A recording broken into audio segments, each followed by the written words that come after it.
நேர்களே, இது ஷர்மிளா டாக்கீஸ். நான் உங்கள் டாக்டர் ஷர்மிளா. பொதுவா நீங்க பாத்தீங்கன்னா, வீட்ல யாராவது பெரியவங்க இருப்பாங்க. ரொம்ப வயசானவங்களா இருப்பாங்க.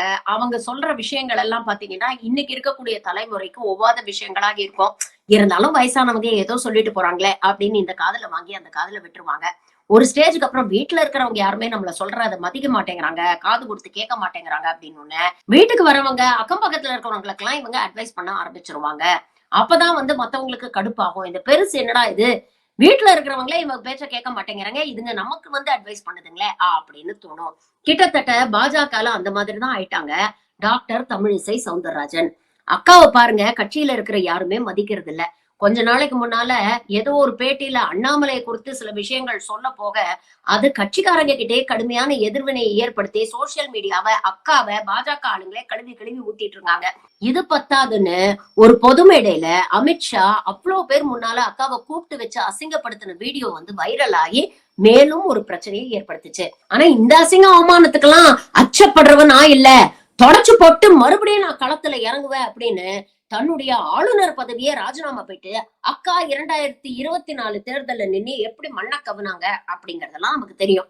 இப்படிப்பட்ட அக்கா தான் நேத்து மாண்புமிகு முதலமைச்சர் மு.க.ஸ்டாலினை பற்றி ஒரு விஷயத்த சொல்லி இருக்கிறாரு. அதாவது என்ன சொல்லி இருக்கிறாங்க, அதிமுக பாஜக கூட்டணி அமைஞ்சிருச்சு, ஒரு வலுவான கூட்டணி அமைஞ்சதுனால ஸ்டாலின் அப்படியே பயந்து நடுங்குறாரு. 234 தொகுதியிலயும் நாங்க ஜெயிப்போம் அப்படின்னு எந்த தைரியத்துல அவர் சொல்றாரு? முதல்ல அவர் தொகுதியில அவர் ஜெயிச்சு காட்டட்டும் அப்படின்னு அக்கா சவால் விட்டுருக்காங்க. சரி பாவம், இன்னைக்கு அரசியல்ல அக்காவுக்கு ஒரு ரெலவன்ஸே இல்லாம போயிடுச்சு. எவனும் கண்டுக்க மாட்டேங்கிறான், சொந்த கட்சிக்காரனுமே மதிக்க மாட்டேங்கிறான். அப்ப களத்துல நாமும் இருக்கோம் அப்படிங்கறத நாம நிலைநிறுத்திக்கணும்னா இந்த மாதிரி பெரிய மனுஷங்க யாரையாவது ரெஃபர் பண்ணி அவங்கள சீண்டி விட்டுதான் நியூஸ்ல அக்கா இருக்க முடியும். இன்னைக்கு முதல்வரை பத்தி பேசினாதான் அக்காவுக்கு ஒரு ஊடக வெளிச்சம் கிடைக்கும் அப்படிங்கிற ஒரு பரிதாபமான நிலையில அக்கா இருக்கிறாங்க. அதனால இப்படி எல்லாம் பேசுறாங்க அப்படின்னு முதல்வர் போனா போகுது அப்படின்னு கடந்து போயிட்டாரு. பிரஸ்ல அவங்க கேக்குறாங்க, தமிழிசை இப்படி சொல்லியிருக்காங்க அப்படின்னோட அவங்களுக்கு வேற வேலை இல்லைங்க, விட்டுட்டு வேலையை பாருங்க அப்படின்னு சொல்லிட்டு அவர் கடந்து போயிட்டாரு. ஆனா நமக்கு பதில் சொல்ல வேண்டிய கடமை இருக்கு இல்லையா? இவ்ளோ வீரவசனம் பேசுற தமிழிசை அக்காவுடைய எஸ்டிடி வரலாறு என்ன? இவங்க எவ்வளவு தேர்தல்ல போட்டிட்டு இருக்காங்க, அதுல எவ்வளவு தேர்தல்ல ஜெயிச்சிருக்கிறாங்க, இதெல்லாம் நம்ம கணக்கெடுத்து பார்க்கணும்ல. மொத்தம் இவங்க 6 தேர்தல்ல போட்டிட்டு இருக்கிறாங்க. இதுல அசம்பிளி எலெக்ஷனும் இருக்கு, லோக்சபா எலெக்ஷனும் இருக்கு. ஆனா இந்த 6 தேர்தல்ல வரலாறு காணாத அளவுக்கு மறுபடியும் மறுபடியும் மறுபடியும் மறுபடியும் அக்கா தோல்வியே தழுவி இருக்கிறாங்க. பாருங்க, 2006 அசம்பிளி எலெக்ஷன்ல மயிலாப்பூர் தொகுதியில அஇஅதிமுகவை சேர்ந்த நடிகர் எஸ்.வி. சேகர் கிட்ட இவங்க தோத்து போனாங்க. 2009 லோக்சபா எலெக்ஷன்ல நார்த் சென்னையில நம்ம அக்கா போட்டிட்டாங்க. அப்போ திமுகவை சேர்ந்த டி.கே.எஸ். இளங்கோவன் அவர்களிடம் தோத்து போனாங்க. 2011ஆம் ஆண்டு அசம்பிளி எலெக்ஷன்ல வேளச்சேரியில போட்டிட்டாங்க. அங்க அதிமுகவுடைய எம்.கே. அசோக் கிட்ட தோத்து போனாங்க.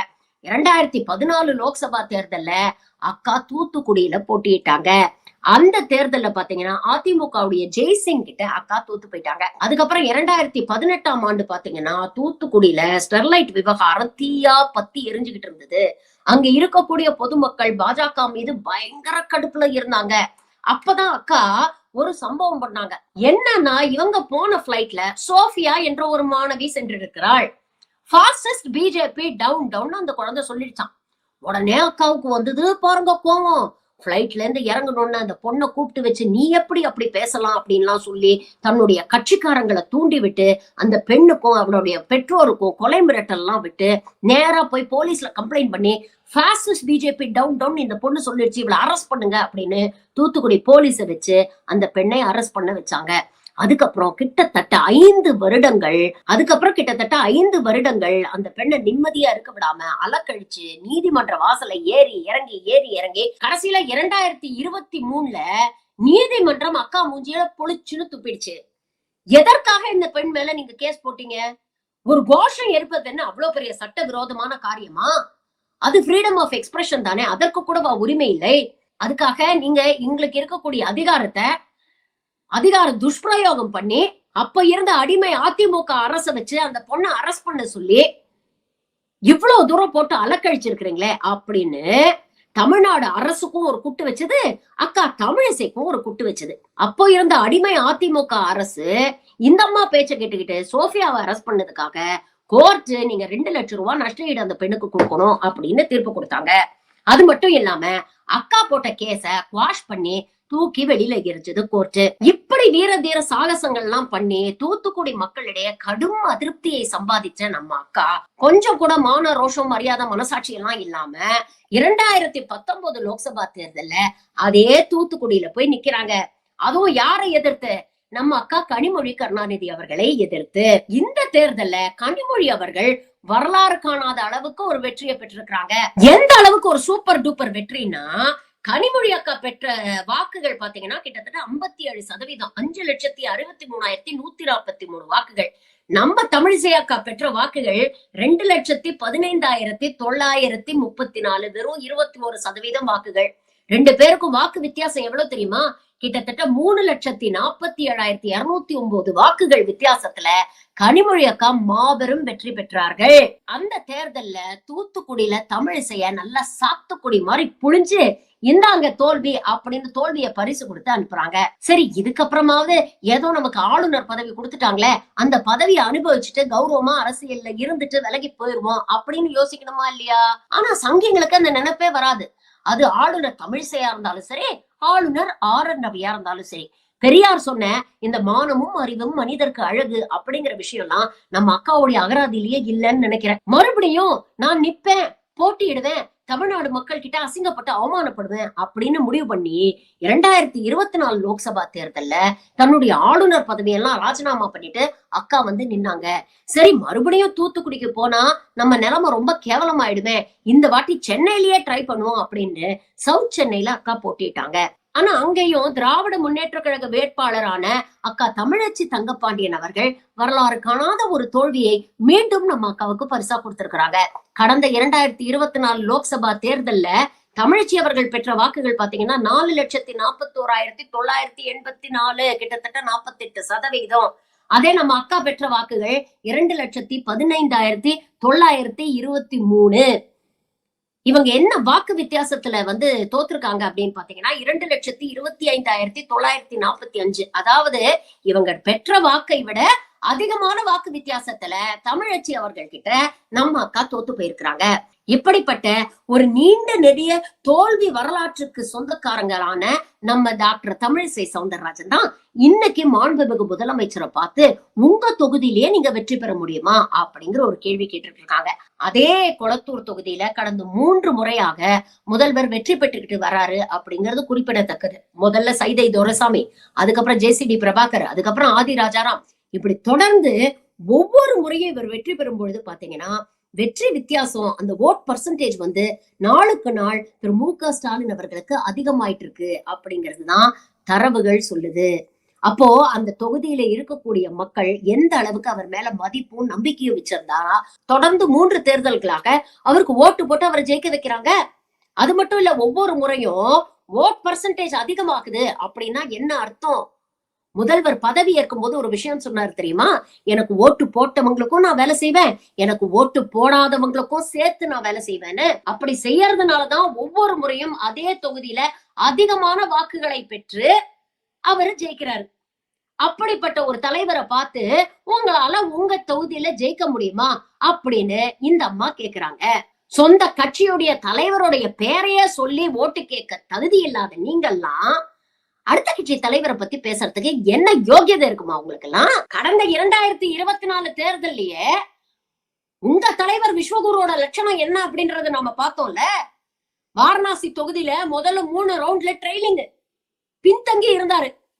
அதுக்கப்புறம் என்ன நடந்ததோ என்னமோ தெரியல, எலெக்ஷன் கமிஷன் என்ன மாய மந்திரம் போட்டாங்களோ, என்ன நடந்துச்சோ தெரியல, கஷ்டப்பட்டு ஏதோ ஜெயிச்சு வந்துட்டாரு. அப்ப கூட அப்கி பார் 400 பார் அப்படின்னு வீரவசனம் எல்லாம் பேசுனீங்கல்ல, 240 வரத்துக்கே தடவ வேண்டி இருந்தது. இன்னைக்கு நாயுடுவும் நிதிஷும் இல்லைன்னா உங்க ஆட்சி இல்லம்மா. இப்படிப்பட்ட ஒரு வரலாறை வச்சுக்கிட்டு நீங்கெல்லாம் திமுக தலைவரை பத்தி பேசலாமா? இந்த எலெக்ஷன்ல கூட இப்போ எதுக்கு அதிமுகவோட கூட்டணி வச்சிருக்கிறீங்க? இவ்வளவு தூரம் பேசுறீங்கல்ல, சொந்த தொகுதியிலே ஸ்டாலின் ஜெயிக்க முடியாது அப்படின்னு பஞ்ச் டைலாக் எல்லாம் விட தெரியுதுல்ல. எதுக்கு கூட்டணி? எதுக்கு அதிமுக மேல மீண்டும் ஏறி சவாரி பண்றீங்க? தைரியம் இருந்தா தனியா போட்டியிட வேண்டியது தானே. மொத்த ஓட்டு தேராது அப்படிங்கிறது உங்களுக்கு நல்லாவே தெரியும். அதனாலதான் இன்னைக்கும் அதிமுக அப்படிங்கிற ஒரு கட்சியுடைய தயவு உங்களுக்கு தேவைப்படுது. இன்னைக்கும் எம்ஜிஆரை வச்சு ஜெயலலிதா வச்சும் ஓட்டு பொறுக்கிறீங்களே தவிர உங்க தலைவர்களை வச்சு உங்க சாதனைகளை சொல்லி உங்களால ஓட்டு கேட்க முடியுமா? 5 வருஷம் சிறப்பா ஆட்சி பண்ணிருக்கிறாங்க, எத்தனையோ சாதனைகள் செஞ்சிருக்காங்க, மக்களுக்கான மக்கள் நல திட்டங்கள் எத்தனையோ கொண்டு வந்திருக்கிறாங்க. இவ்வளவு சாதனைகளை நாங்க பண்ணிருக்கிறோம் அப்படின்னு தைரியமா திமுகவால சொல்லி அவங்களால ஓட்டு கேட்க முடியும். நீங்க என்ன சாதனைகளை சொல்லி ஓட்டு கேட்க போறீங்க?